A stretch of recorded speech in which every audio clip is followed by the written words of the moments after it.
국회 공전이 20일 넘게 이어지고 있는 가운데 여야 원내수석 부대표가 후반기 원구성 협상을 벌였습니다.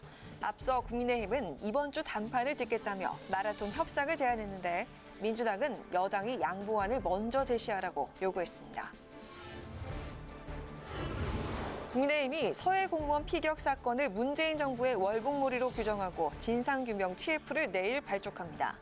민주당은 여당이 안보 해악을 감수하고서라도 당시 국방위 비공개 회의록 등의 공개를 원한다면 협조하겠다고 밝혔습니다. 이준석 국민의힘 대표와 배현진 최고위원이 비공개 회의 언론 유출 문제를 놓고 또다시 충돌했습니다. 국민의힘 윤리위원회는 모레 회의를 열어 이 대표의 성상납 증거인멸교사 의혹과 관련한 징계 심의에 착수합니다.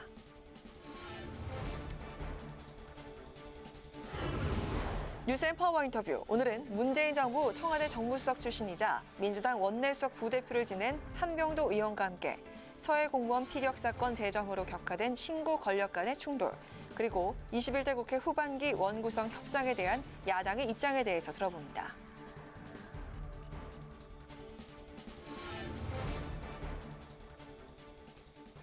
여러분 안녕하십니까? 6월 20일 의정 종합뉴스 뉴스엔 시작하겠습니다. 원구성 협상 공전에 따른 국회 공백 장기화로 민생 입법과 장관 후보자 인사청문회 절차가 멈춰섰습니다. 국민의힘은 마라톤 협상을 제안했고 더불어민주당은 여당의 양보안이 우선이라는 입장인데요. 여야 원내수석 부대표가 현재 회동을 갖고 원구성 협상을 진행하고 있습니다. 현장에 취재기자 연결해서 자세한 상황 알아보겠습니다. 임채영 기자. 네, 여야 원내수석 부대표는 오후 5시 10분쯤 회동에 들어갔습니다. 아직까지 협상 결과는 나오지 않고 있는데요. 양당 원내수석 부대표의 공개 회동은 이번이 두 번째입니다. 지난 8일 회동 이후 물밑 협상을 이어왔지만 별다른 성과를 내지 못하고 있는데요. 원구성 협상의 핵심 쟁점인 법사위원장 자리를 놓고 여전히 이견을 좁히지 못하고 있기 때문입니다. 국민의힘은 지난해 7월 후반기 법사위원장은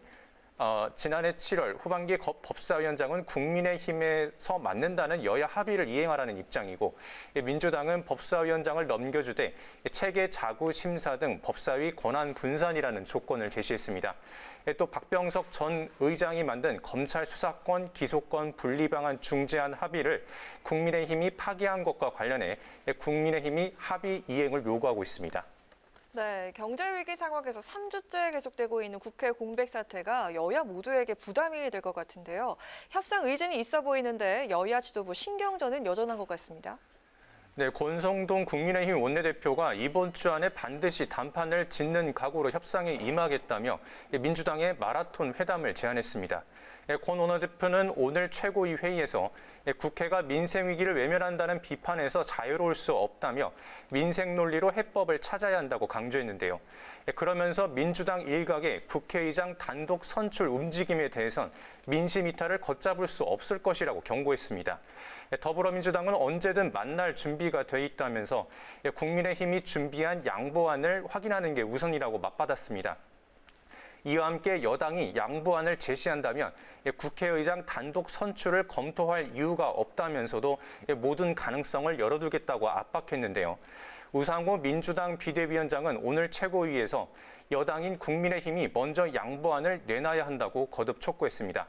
이런 가운데 윤석열 대통령이 민생 문제에 대한 여야의 초당적 대응을 요청했는데요. 여야 원내수석 부대표 회동에서 원구성 협상에 진전을 이룰 수 있을지 주목됩니다. 지금까지 국회 로텐도호로에서 전해드렸습니다. 국회방송 임천입니다. 2년 전 서해 피격 공무원이 자진해서 월북했다는 증거는 없다는 지난주 해경과 군의 발표 이후 여야 공방이 가열되고 있습니다.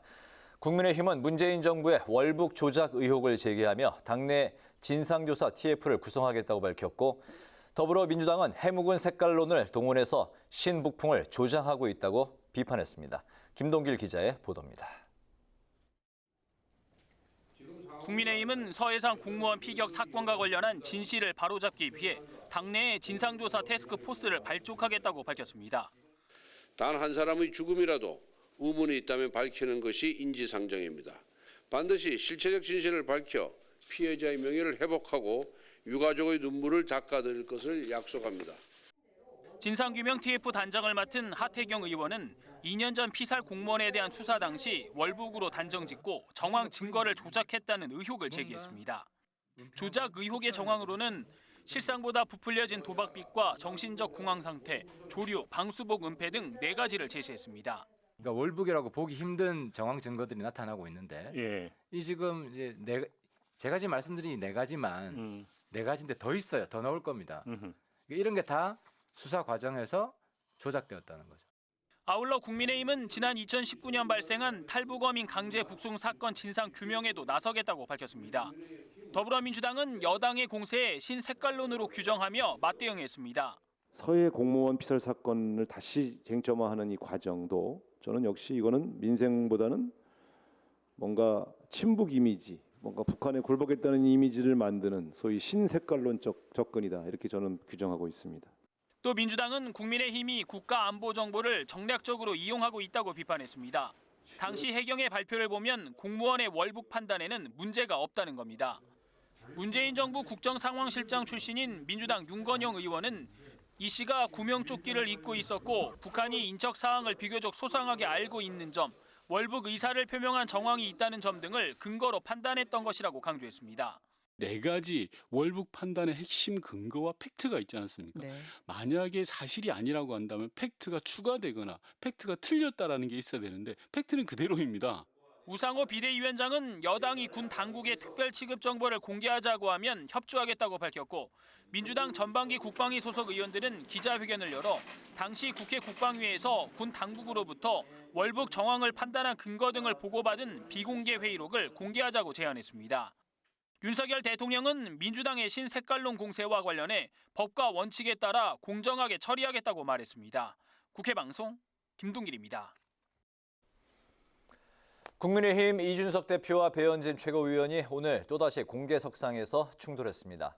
최고위 비공개 여부 등을 놓고 언쟁을 벌인 건데 이 대표는 자신이 주재하는 최고위에서 비공개로 현안을 논의하지 않을 것이라고 선언했습니다. 이런 가운데 당 윤리위는 모레 회의를 열고 이 대표 징계 문제를 논의합니다. 보도에 홍혜진 기자입니다. 국민의힘 내 세력 싸움이 공개회의 석상에서 연일 분출하고 있습니다. 이준석 대표가 비공개 회의 발언 유출을 문제 삼으며 비공개 회의에서 현안을 논의하지 않겠다고 하자 배현진 최고위원이 반발한 겁니다. 그 언론에 따옴표까지 인용되어서 보도되는 상황이 발생해서 최고위원회 의장 직권으로 오늘부터 비공개 회의에서 현안 논의는 하지 않도록 하겠습니다. 아니 비공개 회의를 이렇게 일방적으로 없애시면 어쩝니까? 권성동 원내대표가 만류했지만 두 사람의 언쟁은 계속됐고 특정인이 참석했을 때 유출이 많이 된다는 예언까지 나오고 있기 때문에 저는 더 이상 이 상황을 묵고할 수 없고 지금 대표님이 의장 직권으로 여태까지 지금 단속을 제대로 안 돼가지고 심지어 본인께서 언론과 나가서 얘기하신 거를 언론인들이 쓴 것을 누구의 핑계를 대면서 지금 이 대표는 비공개 회의로 전환 후 2분 만에 자리를 떠난 것으로 알려졌습니다. 지난 16일 비공개 최고위에서 안철수 의원이 추천한 최고위원을 이 대표가 반대하는 것을 두고 배 최고위원이 졸렬해 보인다며 신경전을 벌인 바 있는데 이 내용이 언론에 유출되면서 이 대표가 유출자로 사실상 배 최고위원을 지목한 것으로 보입니다. 당내에선 윤석열 대통령 측 인사로 분류되는 배 최고위원과 이 대표가 공개적 충돌하는 데 대해 권력 싸움으로 비춰질까 우려하는 목소리가 나오고 있습니다. 이런 가운데 당 윤리위가 모레 성상납 의혹을 받고 있는 이 대표의 징계안 등을 논의합니다. 국민의힘 당규에 따르면 징계는 제명과 탈당 권유, 당원권 정지, 경고 등 4가지가 있는데 이 대표는 경고도 받아들일 수 없다며 반발하고 있습니다. 이에 윤리위는 이례적으로 입장문을 내고 윤리위 운영에 지장을 주는 부적절한 정치 행위가 재발되지 않아야 한다고 했는데 사실상 이 대표를 겨냥한 것이란 해석이 나옵니다. 윤리위에서 당원권 정지 이상의 징계가 내려지면 대표직 거취와 직결될 수 있는 만큼 이 대표에겐 정치적 타격이 불가피해 당내 권력 투쟁의 분수령이 될 수 있다는 전망이 나옵니다. 국회 방송 홍혜진입니다. 전임 정부 인사들의 거취 문제를 둘러싼 신구 권력 갈등이 계속되고 있습니다. 법과 원칙에 따라 사퇴를 강요하지 말라는 야당의 반발에도 여당은 한국원자력안전재단과 KDI로까지 그 전선을 확대했는데요. 논란의 당사자인 한상혁 방통위원장은 전현희 권익위원장에 이어서 여권의 사퇴 요구를 일축했습니다. 장정현 기자가 보도합니다. 문재인 정부에서 임명된 전현희 국민권익위원장과 한상혁 방송통신위원장의 거취 문제를 두고 여야 공방이 연일 계속되고 있습니다. 국민의힘은 정치도 이상 후한무치한 일이자 정부와 해당 기관과 협조 문제를 거론하며 거듭 이들의 사퇴를 촉구했습니다. 윤 정부 국정 철학과 대척점에 서 있는 문 정부 임명 기관장들이 과연 일을 잘 할 수 있느냐는 건데 전현희 한상혁 위원장뿐 아니라 탈원전 인사인 김재남 한국원자력안전재단 이사장과 소득주도성장 정책 설계자로 꼽히는 홍장표 한국개발연구원장으로까지 사퇴 압박 범위를 넓혔습니다. 윤석열 정부와 국정 철학도 방향성도 다르면서 굳이 자리를 차지하고 있으려는 이유가 도대체 무엇입니까? 원자력안전재단의 김재남 이사장이나 한국개발연구원의 홍장표 원장이 그렇습니다. 법과 원칙을 앞세운 더불어민주당은 임기가 남은 기관장의 사퇴를 강요하는 건 사법 파괴라며 정부 여당을 비판했습니다. 특히 윤석열 정부에서 백운규 전 산자부 장관이 공공기관장의 사퇴를 강요한 혐의로 구속영장이 청구됐다 기각돼 정치 보복 논란을 불러일으킨 상황도 언급했습니다. 윤석열 정부와 국민의힘 인사가 하면 문제가 없고 다른 누군가가 하면 범죄가 된다면 검찰공화국의 사법 파괴 행위일 뿐입니다. 거취 논란 당사자인 한상혁 방송통신위원장은 기자들의 질문에 중도 사퇴 의사가 없음을 분명히 했습니다. 성실히 임무를 수행하고 필요할 경우 국무회의에도 참석하겠다고 말했는데 앞서 전현희 권익위원장도 법의 정신은 반드시 지켜져야 한다고 밝혀 두 사람 다 1년 이상 남은 임기를 모두 마치겠다는 뜻을 시사했습니다. 국회방송 장장현입니다. 컵 보증금 제도는 일회용 컵에 음료를 주문할 때 보증금 300원을 지불하고 컵을 반납하면 돈을 돌려주는 제도입니다. 이번 달 10일부터 전국 카페와 패스트푸드 매장에서 시행될 예정이었지만 자영업자 등 현장의 반발로 6개월 뒤로 유예됐는데요. 국회에서는 더불어민주당 이수진 의원실 주최로 보증금 제도의 개선 방안을 논의하는 토론회가 열렸습니다. 이매련 기자가 취재했습니다. 연간 28억 개 넘게 버려지는 일회용 컵 소비를 줄이기 위해 제안된 일회용 컵 보증금 제도. 그러나 보증금 제도를 시행할 경우 수거에 드는 추가적인 비용과 각종 부담을 자영업자가 떠안게 된다는 지적이 나왔습니다. 분리배출의 의무가 소비자가 아니라 여기로 넘어가고 있습니다. 팔기도 바쁜데 여기에서 지금 이것도 내용물도 해줘야 되고 그리고 바코드도 찍어야 되고 그러니까 이 부분을 해야 되는 아르바이트생과 파타임 잡을 써야 될 수밖에 없는 구조로 되어 있죠. 국민에게 컵 보증금 제도의 목적을 설명하고 분리배출 방법을 교육하는 과정 역시 부족했다는 지적입니다. 전문가들은 보증금 제도 도입 과정에서 이해 당사자인 가맹점주나 일반 국민의 의견이 배제됐던 만큼 이들의 의견을 들을 수 있는 자리를 마련해야 한다고 강조했습니다. 대기업의 어떤 프랜차이즈 본사와 그냥 정부 간의 논의만 있었던 것으로 파악을 하고 있고 그래서 그 부분에 대해서는 앞으로 6개월 동안은 진짜 정말 진심으로 좀 시민과 다양한 분들과 함께 할 수 있는 테이블이 마련되어서 좀 적극적으로 소통하려고 하는 게 필요할 것 같습니다. 원활한 분리배출을 위해 대기업 프랜차이즈는 가맹점이 사용하는 일회용 컵의 재질과 두께를 하나의 기준으로 표준화하고 정부는 국민이 일회용 컵을 간편하게 반납할 수 있도록 무인 회수기를 설치해야 한다는 의견도 나왔습니다. 카페 본사들은 프랜차이즈 가맹점을 시스템적으로 지원하게 라벨이라든지 제대로 된 표준화된 컵을 만들어서 공급하는 것들 이런 게 필요하고 정부는 곳곳에 손쉽게 반납할 수 있는 무인 회수기를 설치하는 것들. 이 밖에 토론회에서는 탄소 중립과 순환 경제를 실현하기 위해 일회용 컵뿐만 아니라 알루미늄 종이팩 등 다양한 폐기물에도 보증금 제도를 확대 적용하자는 조언이 나왔습니다. 국회방송 이매련입니다. 국민의힘이 내일부터 외교 안보와 가상자산 등을 주제로 잇따라 정책의원총회를 개최합니다. 먼저 내일 1차 정책의총회에선 박진 외교부 장관과 함께 대북 정책과 동북아 4강 외교 등 외교 안보 정책에 대해 논의할 예정입니다. 23일엔 가상자산 공정성 회복과 투자자 보호와 관련해서 당 차원의 정책 수립과 입법 지원 등에 대해서 의견을 나눌 계획입니다. 국민의힘이 당내 국제기구 교류의 창구 역할을 하는 국제위원회 위원장에 태영호 의원을 임명했습니다. 국민의힘은 오늘 최고위원 회의를 열고 조태용 전 의원의 주미대사 부임으로 공석이 된 국제위원장에 태 의원을 임명하는 내용의 안건을 의결했습니다. 국민의힘이 북한 외교관 출신인 태 의원을 당 국제위원장에 임명한 건 북한 인권 문제 등과 관련해 향후 적극적인 행보에 나서려는 것으로 보입니다. 더불어민주당이 전당대회 준비위원회를 출범하고 이르면 다음 달 11일까지 차기 당대표 선출을 위한 전당대회 규칙을 정하기로 했습니다. 안규백 전준위원장은 전준이 첫 회의를 마치고 기자들과 만나 다음 달 11일에서 12일 룰 세팅을 끝내겠다며 이같이 밝혔습니다. 또 8월 하순쯤 전당대회를 개최할 예정이라며 주말쯤에 하는 것이 합리적이라고 생각한다고 덧붙였습니다. 대의원과 권리당원 투표 비율 조정과 관련해선 4개 분과위원회에서 토론을 거쳐 모레 첫 안건을 두고 찬반과 이견을 조율할 것이라고 말했습니다. 더불어민주당이 최근 생활고 등을 이유로 발달장애인 가족들의 극단적 선택이 이어진 데 대한 대책 마련에 나섰습니다. 민주당 민생우선 실천단은 오늘 국립서울 맹학교 용산 캠퍼스에서 전국장애인 부모연대와 장애인 권익보장 간담회를 열어 발달장애인의 생활권 문제를 논의했습니다.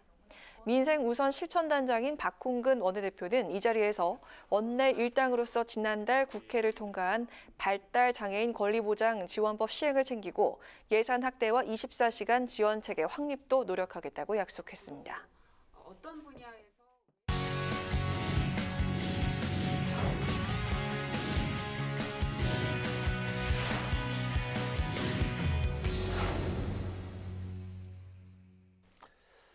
네, 오늘 이슈분석 김희연 기자와 함께합니다. 김희연 기자, 어서 오세요. 안녕하세요. 네.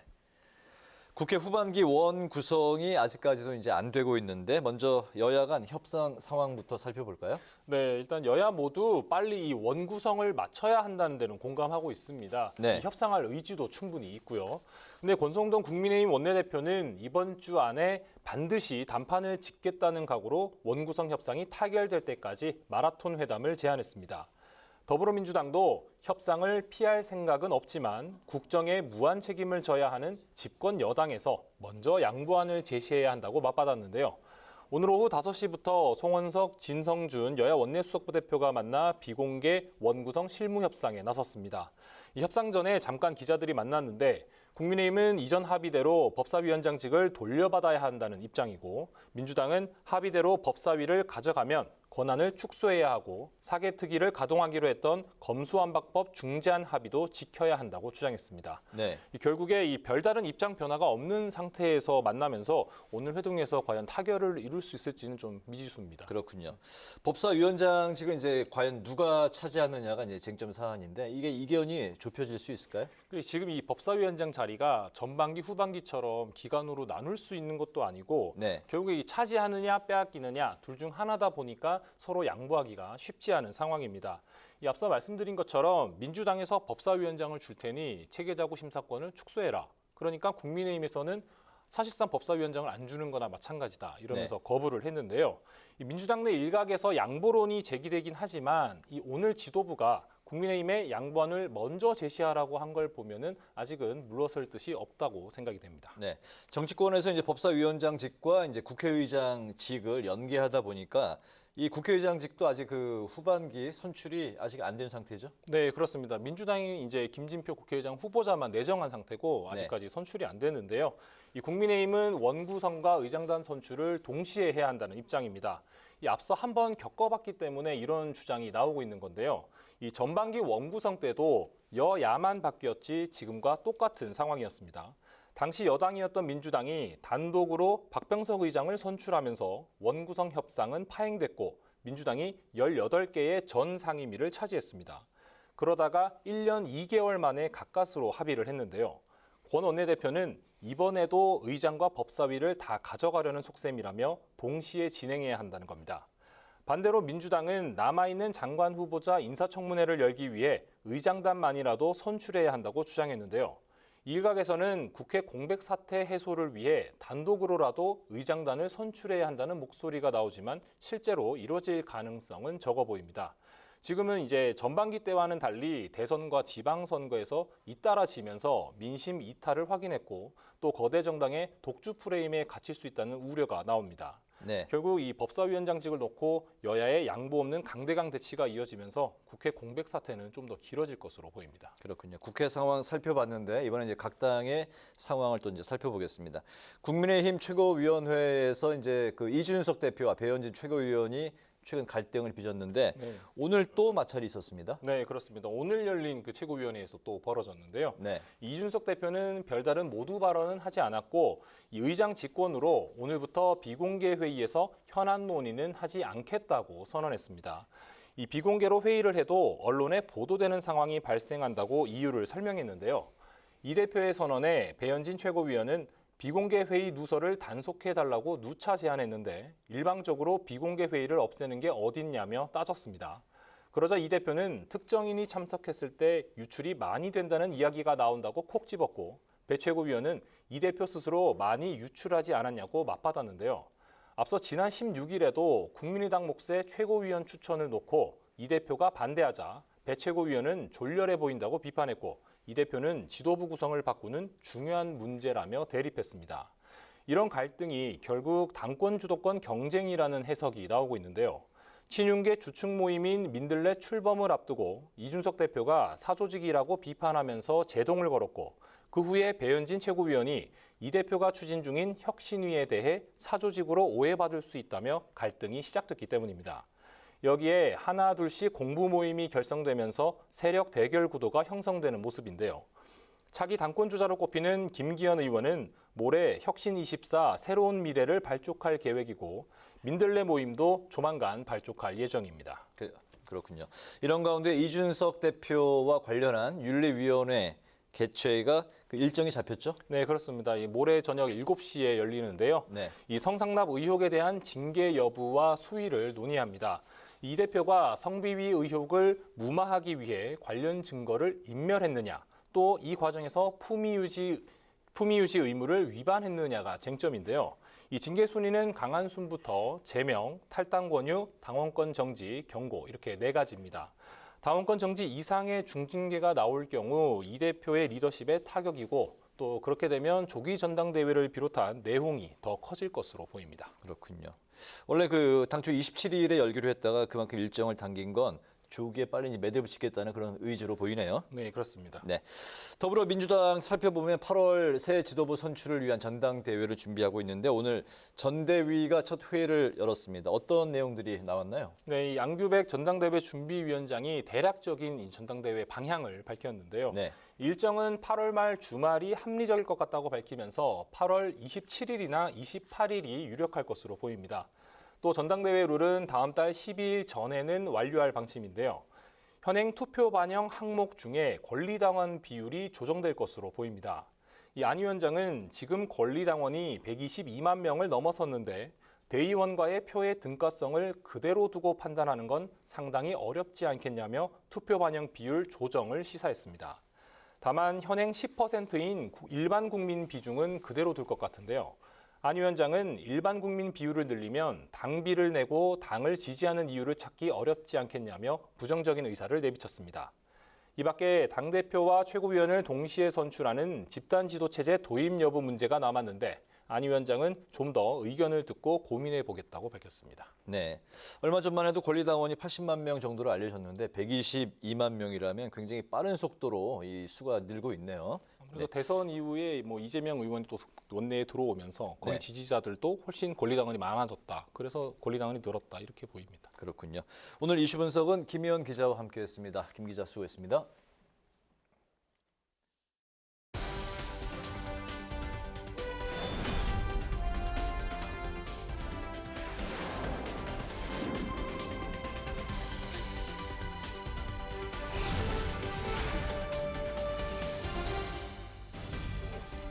강한하게 정치톡 시간입니다. 6월 20일 시선을 집중시킨 정치 뉴스 만나보시죠. 첫 번째 정치톡은 조롱 만평입니다. 이준석 국민의힘 대표가 북한의 대외 선전 매체인 우리민족끼리가 공개한 것으로 보이는 시사 만화를 자신의 SNS에 공유하면서 불쾌함을 드러내서 눈길을 끌었습니다. 시사 만화, 이 만평의 제목은 바로 쟁탈전인데요. 리준석이라고 적힌 고양이가 당권이라고 적힌 생선을 지키기 위해서 늑대와 하이에나 사이에서 눈치를 보고 있고요. 이빨과 발톱을 드러낸 채 고양이를 노려보고 있는 늑대와 하이에나 등에는 각각 윤핵관, 안철수라고 적혀 있습니다. 또 고양이 위에 그려진 말풍선은 흥, 어림없다라고 쓰여 있는데요.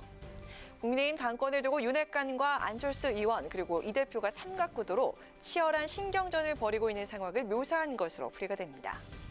자신의 정치적 상황을 풍자한 내용의 이 대표 불쾌한 감정을 숨기지 않았는데요. 북한 만화에까지 등장하다니 영광이라며 북한은 신경 꺼라고 맞받아쳤습니다. 북한 만평에까지 등장한 국민의힘의 당권 경쟁, 파워게임이 본격화되고 있는 가운데 이준석 대표에겐 이번 한 주가 운명의 일주일이 될 것으로 보입니다. 이 대표의 성상납 의혹 관련 사안 심의를 위한 중앙윤리위 회의가 내일 모레 열리기 때문인데요. 현직 당대표가 윤리위에 회부됐다는 점에서 어떤 징계 처분이 나오든 간에 리더십에 대한 흠집은 불가피할 것으로 전망되고 있습니다. 도대체 어떤 부분이 이제 윤리 다루겠다는 것이 잘 이해가 안 가기 때문에 저는 이 부분은 뭐 윤리가 상당히 오히려 고민이 많을 거라고 생각합니다. 윤리 결정에 따라 이준석 대표가 물러나고 당 지도부를 새로 뽑는 조기 전대 국면에 접어들지 아니면 이 대표가 내년 6월까지 임기를 모두 채울 수 있을지 판가름 납니다. 이 대표의 정치적 운명과 당내 권력 재편 구도의 분수령이 될 윤리위의 징계 여부, 그 결과는 과연 어떻게 나올까요? 이어서 오늘의 두 번째 정치톡은 남다른 존재감입니다. 등장만으로도 큰 주목을 받는 사람들을 흔히 압도적 존재감, 미친 존재감이라고 표현하는데요. 우리 정치권에서도 남다른 존재감을 내뿜는 이들이 있죠. 그 가운데서도 퇴임한 지 한 달이 훌쩍 넘었지만 계속해서 존재감을 유지하고 있는 문재인 전 대통령을 빼놓을 수가 없는데요. 퇴임 후 잊혀진 사람으로 돌아가고 싶다고 했던 문 전 대통령의 바람은 아직 이루어지지 않은 모습입니다. 퇴임 이후 계획은 어떻게 세워놓고 계십니까? 그 시골 생활하면 할 일이 참 많습니다. 텃밭 하랴 뭐 마당에서 잡풀 뽑으랴 뭐 이런 거 하면 굉장히 바쁩니다. 퇴임 대통령으로서 정치에 관여하지 않고 특히 현실 정치에 그냥 그 보통의 시민으로 그 은퇴자의 삶을 이렇게 살아가는 그것도 뭐 나름대로 의미가 있고 또 모범이 될 수 있는 일이라고 생각합니다.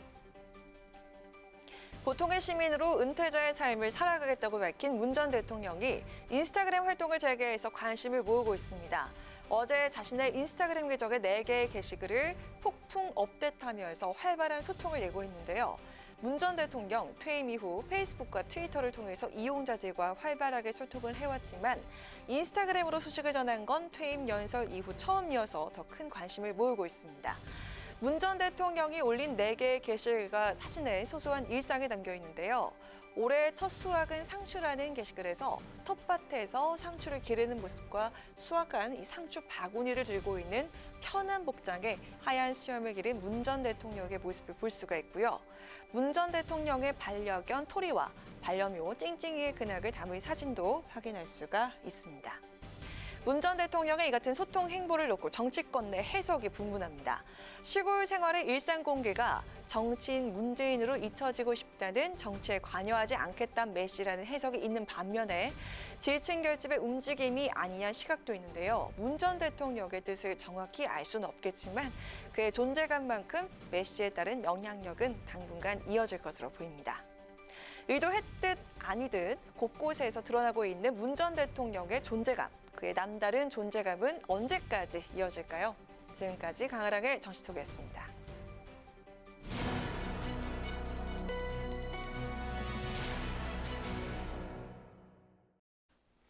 네, 서해 공무원 피격 사건을 둘러싼 여야 공방이 거칠어지고 있는 가운데 국민의힘 이준석 대표 당내에서 연일 잡음에 휩싸이면서 자기 정치에 제동이 걸린 모습입니다.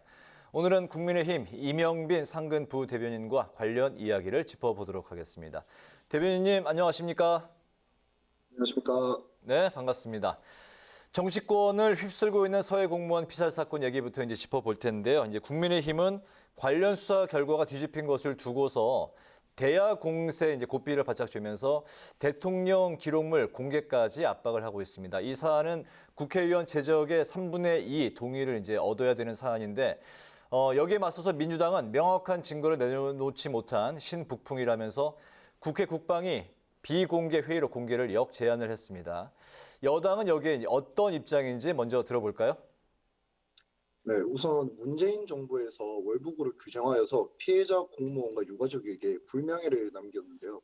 이에 윤석열 정부가 들어와서 항소를 취하하고 또 국방부도 2년 전에 월북이라고 단정했던 입장을 번복하였습니다.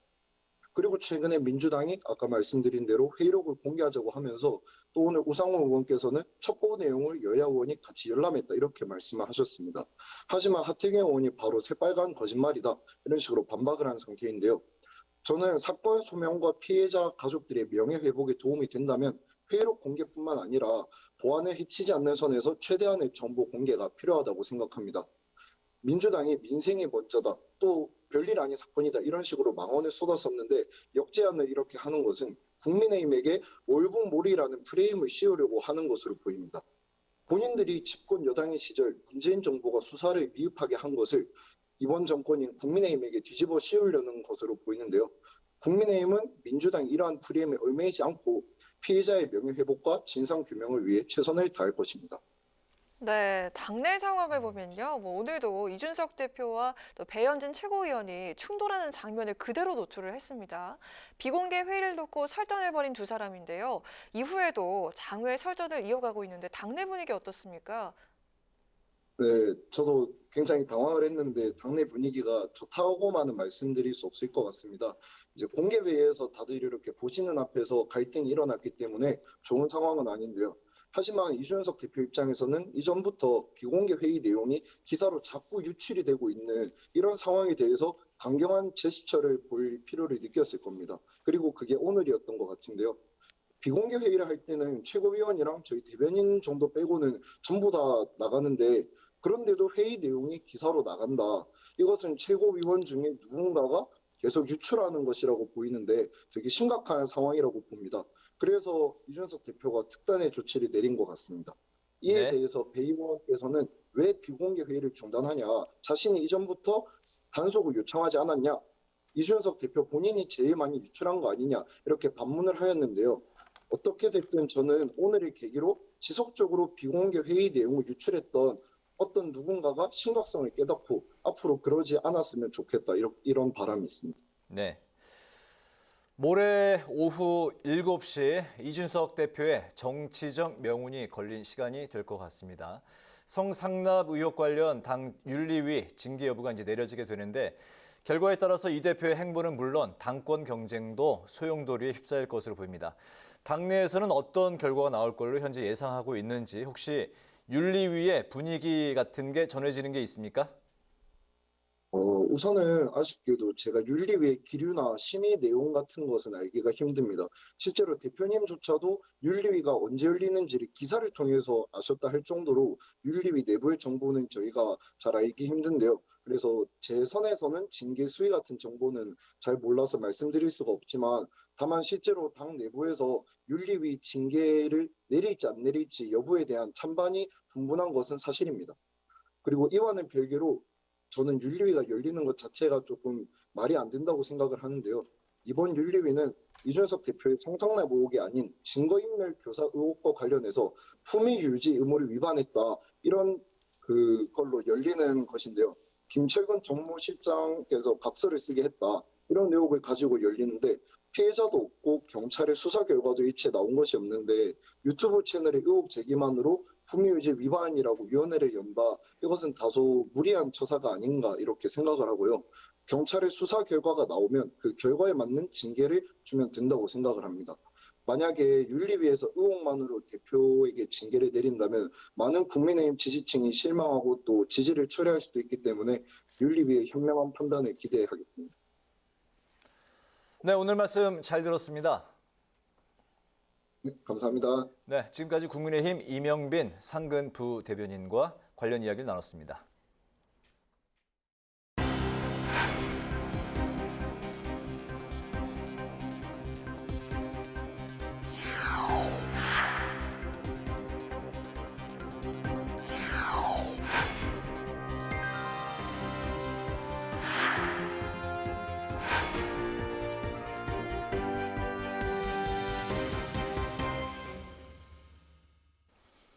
네, 이번 시간은 뉴스앤파워 인터뷰 코너입니다. 대한민국이 시위와 집회로 몸살을 앓고 있는데요. 전현직 대통령 사저 앞 집회 계속 이어지고 있습니다. 이런 가운데 정치권에서는 신구 권력 간 충돌이 격화하면서 여야 원구성 협상에도 먹구름이 끼어 있는 상태입니다. 오늘은 문재인 정부 청와대 정무수석 출신이자 21대 국회 더불어민주당 원내 수석 부대표를 지낸 한병도 의원과 함께 현안을 짚어보도록 하겠습니다. 의원님 안녕하십니까? 네, 반갑습니다. 감사합니다. 네, 감사합니다. 네. 어제죠? 어제 그 청와대 옛 동료들 그리고 문재인 전 대통령을 만나셨죠? 네. 그 양산 평산 마을이 여전히 그 시위로 어수선하다고 들었는데요. 그 실제 현장이 어땠는지 먼저 좀 듣고 싶고요. 또 지난주 그 시위 대응 관련해서 경찰청을 직접 이제 방문을 하셨는데 상황이 그 이후로 좀 이렇게 뭐 변화가 있습니까? 네.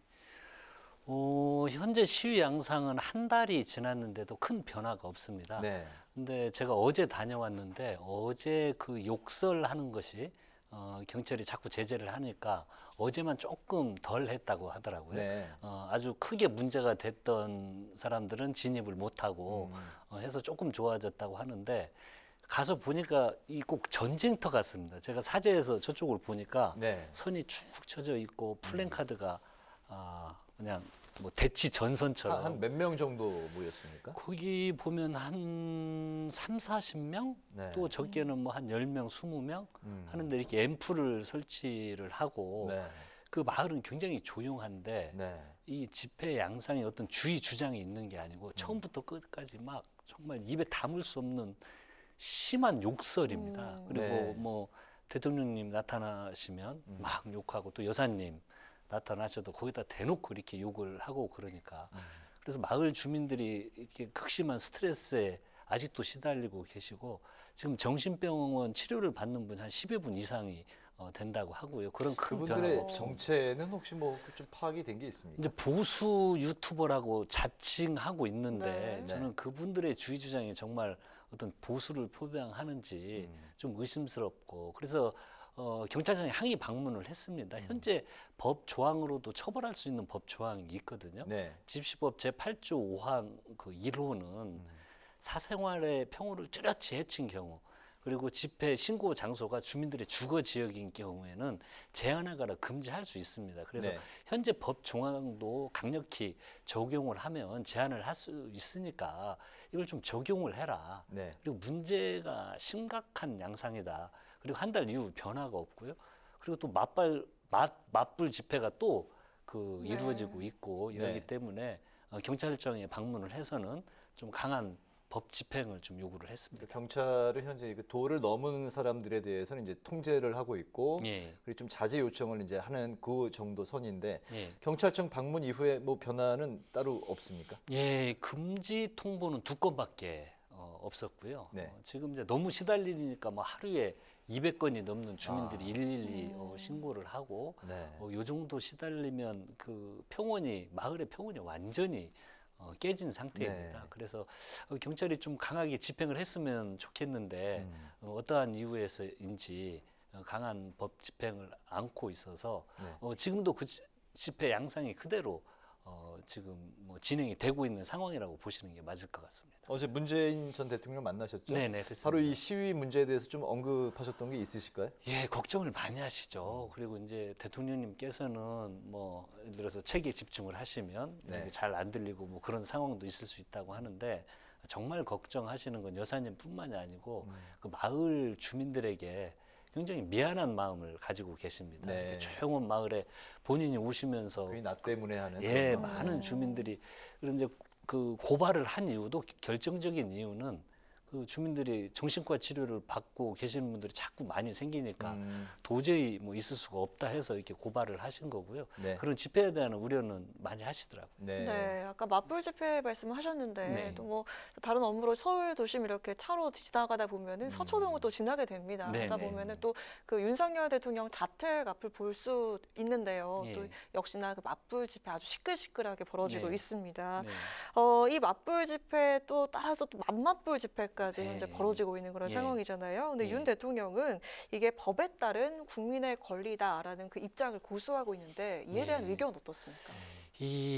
그게 이제 법대로 하면 되는 거 아니냐 생각을 하는데 좀 아쉬운 건 네. 대통령께서 그 집회나 시위 양상이 거의 폭력성을 띠고 있고 그 전임 대통령뿐만이 아니고 마을 주민들이 고통을 받고 있다면 그거에 대한 어떤 위로의 말씀, 그리고 집회가 어떤 의도나 목적을 가지고 주의 주장을 관철하는 집회가 아니고 목적이 뭔지 모르겠어요. 네. 처음부터 끝까지 욕만 하는데 대체 네. 이 사람들이 무엇을 주장하는지 모르겠는데 이건 폭력성이 내포된 거잖아요. 이런 것에 대해서는 좀 우려를 표명하시면 어땠을까 하는 아쉬움이 남습니다. 근데 또 법대로 하라니까 경찰은 법을 집행하는데도 더 꼼꼼히 뭐 이렇게 점검하고 오히려 역으로 이게 가이드라인이 될 수도 있는 부분이 있거든요. 그래서 네네. 그런 건 좀 아쉬움이 있습니다. 그러니까 현행법상 이 제재에 좀 한계가 이제 많이 있는 상황인데 예.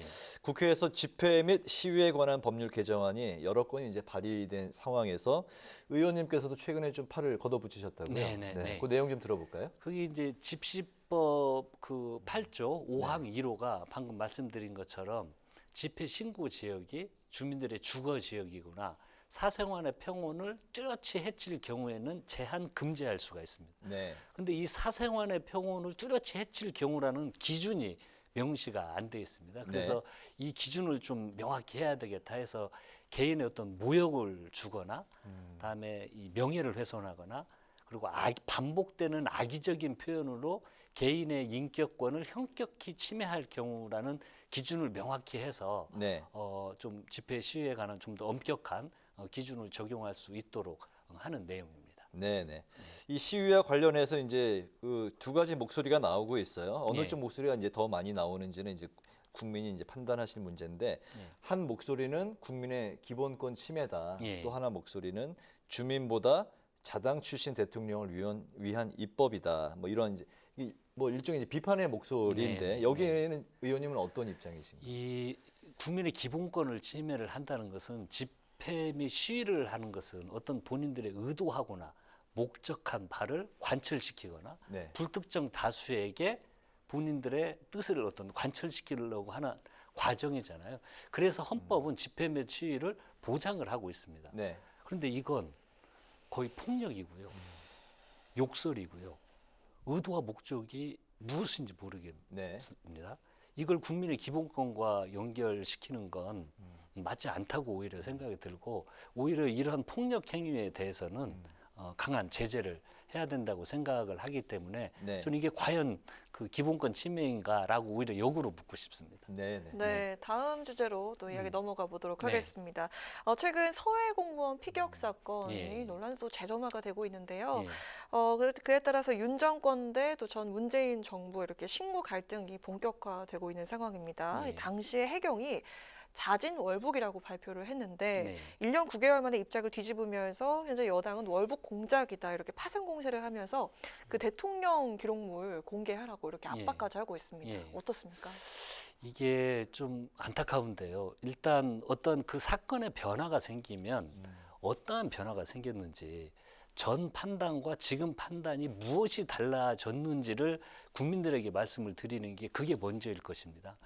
그런데 내용을 모르겠어요.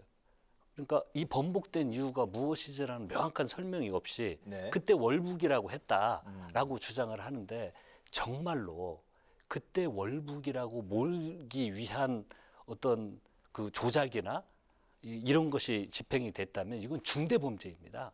강하게 그 처벌을 해야 될 사항이고요. 근데 그 판단 그때 당시에 판단 기준이 있지 않습니까? 제 기억으로는 이게 월북 문제도 있었지만 우리 당시 정부에서 강하게 분개하고 강력하게 대응을 했던 게 우리 국민에 대한 사살 행위였습니다. 이것에 대해서 정부는 최고 수준의 강력한 대응을 했고요. 용납하지 않겠다고 해서 북으로부터 사과를 받아낸 사건입니다.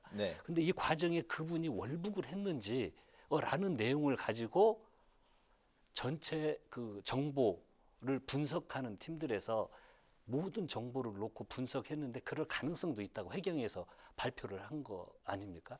근데 그 근거라는 것은 예를 들어서 SI, 그 군에서 취급하는 정확한 이 정보에 대해서 판단을 하고 조작을 한 게 아니고 그런 가능성도 이야기를 했던 겁니다. 네. 그럼 그걸 밝히려면요. 저희들은 야당이고 정부 여당에서 국방부 이야기 해가지고 당시 그거 공개하면 간단한 문제입니다. 그런데 그 중요한 우리 정보 자산이 공개되면서 국익을 해치는 문제에 대해서는 여당이 책임을 져야 되겠죠. 네. 참 대통령을 한번 지내고 나면 그 잊힌 사람이 되기 참 힘들겠다는 생각이 듭니다. 네. 예. 그 관련한 문재인 정부 관련한 또 이야기를 넘어갈 텐데요. 예.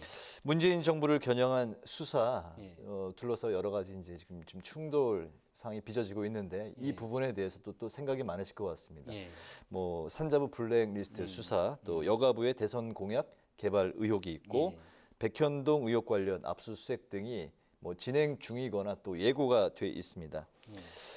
국민의힘 입장에서는 정치 보복이 아니다라는 입장이고 그런 상황에서 이제 오늘 당내 정치 보복 수사 대응 기구가 이제 출범을 했는데 신적폐 청사안이다라는 이제 국힘 입장에 전 청와대 이제 정무수석을 지내셨는데요. 어떤 입장이신지 들어보겠습니다. 신적폐 청산이라고 하는 것이 저는 지금 여당에서 본인들이 의도하고 목적한 바를 이렇게 만들고 싶다라는 생각인 것 같고요. 네. 이미 예를 들어서 그 산업부 관련된 블랙리스트 관련해서도 3년 전에 그 당시 야당에서 고발한 사건입니다. 그게 3년 후에 당시 검찰에 고발을 했는데 지금 전면적으로 수사를 진행을 하고 있거든요. 그래서 너무 이게 좀 뻔히 보인다 이런 느낌을 지을 수가 없고요. 예를 들어서 각 기관의 기관장 상임 감사들, 기관의 상임 감사들을 하면 제 기억으로 거의 한 87% 가량이 박근혜 정부 때 임명된 사람이 문재인 정부에서 임기를 다 채웠습니다. 87%가량 이제 선거에 출마했다든지 자기 개인 사정이 여러 이유로 관둔 사람들도 있지만 이 총량으로 봤을 때도 과연 당시에 조직적으로 이 사람들을 어떤 뇌물기 위한 그걸 조직적으로 했다면 87%에 해당하는 사람들이 임기가 보장이 됐겠습니까? 오히려 저는 좀 그런 의구심이 생기고요.